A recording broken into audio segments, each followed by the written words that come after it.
আপনাদের সকলকে আমাদের চ্যানেলে স্বাগত জানাই। আশা করি আপনারা ভিডিও থাম্বনেল থেকে বুঝেই গেছেন আজকে আমরা কি রান্না করতে চলেছি। এর জন্য কি কি উপকরণ লাগবে চলুন দেখে নেওয়া যাক। প্রথমেই আমরা নিয়ে নিয়েছি টুকরো করে রাখা এঁচড়। এঁচড়গুলোকে এরকমভাবে পিস করে নিয়েছি। এরপরে নিয়ে নিয়েছি টুকরো করে রাখা আলু। এবার এইগুলোকে হলুদ দিয়ে সেদ্ধ করে নিয়েছি।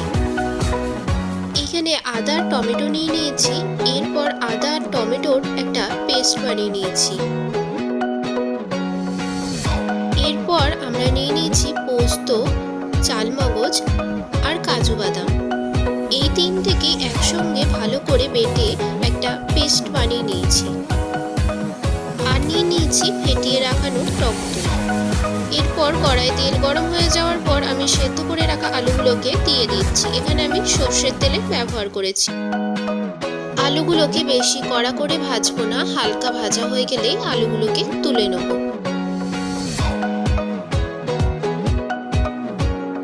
এইবার ওই তেলের মধ্যেই দিয়ে দিচ্ছি সামান্য পরিমাণে চিনি, তেজপাতা আর শুকনো লঙ্কা।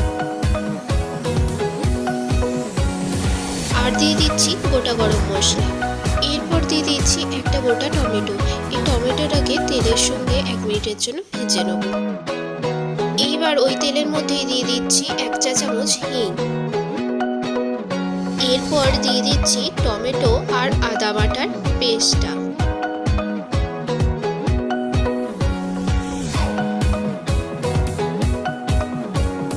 এইবার দিয়ে দিচ্ছি জিরে গুঁড়ো, হলুদ গুঁড়ো আর লঙ্কা গুঁড়ো। এগুলোকে মশলার সঙ্গে ভালো করে মিশিয়ে নেব।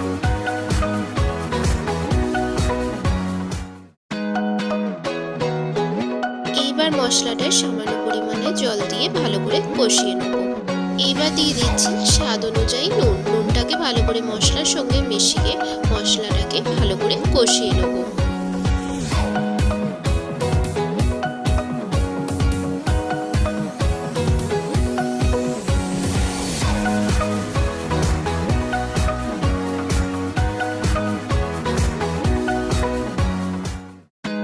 মশলা থেকে তেল বেরিয়ে না আসা পর্যন্ত মশলাটাকে কষিয়ে নিতে হবে। মশলা থেকে তেল বেরিয়ে এসেছে, মশলাটা আমাদের কষানো হয়ে গেছে। এরপর এর মধ্যে দিয়ে দিচ্ছি সেদ্ধ করে রাখা এঁচড়গুলো। এঁচড়গুলোকে ভালো করে মশলার সঙ্গে মিশিয়ে 2 মিনিটের জন্য রান্না করে নেব। এরপর দিয়ে দিচ্ছি ভেজে রাখা আলুগুলোকে এঁচড়ের সঙ্গে ভালো করে মিশিয়ে 2 মিনিটের জন্য কষিয়ে নেব। কষানো কমপ্লিট হয়ে গেছে। এরপর এর মধ্যে দিয়ে দিচ্ছি জল। সামান্য পরিমাণে জল দিয়ে এটাকে ভালো করে একবার ফুটিয়ে নেব।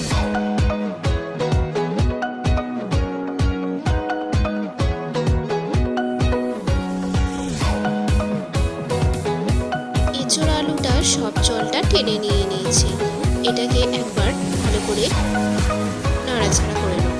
তারপরে এর মধ্যে দিয়ে দিচ্ছি ফেটানো টক দই। আর দিয়ে দিচ্ছি চালমগজ, কাজু আর পোস্ত বাটার পেস্টটা। এগুলোকে ভালো করে মিশিয়ে নেব।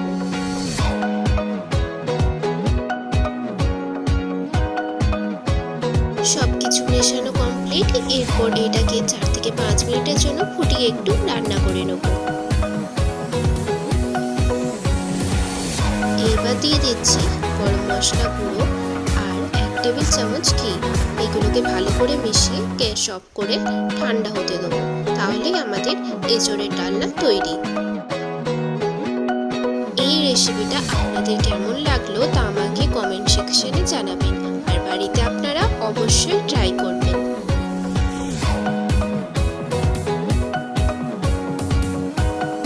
সবাই ভালো থাকবেন, সুস্থ থাকবেন।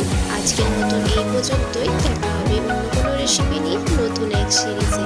আজকের মতো টাটা। আর ভিডিওটা ভালো লাগলে অবশ্যই একটা লাইক করে দেবেন।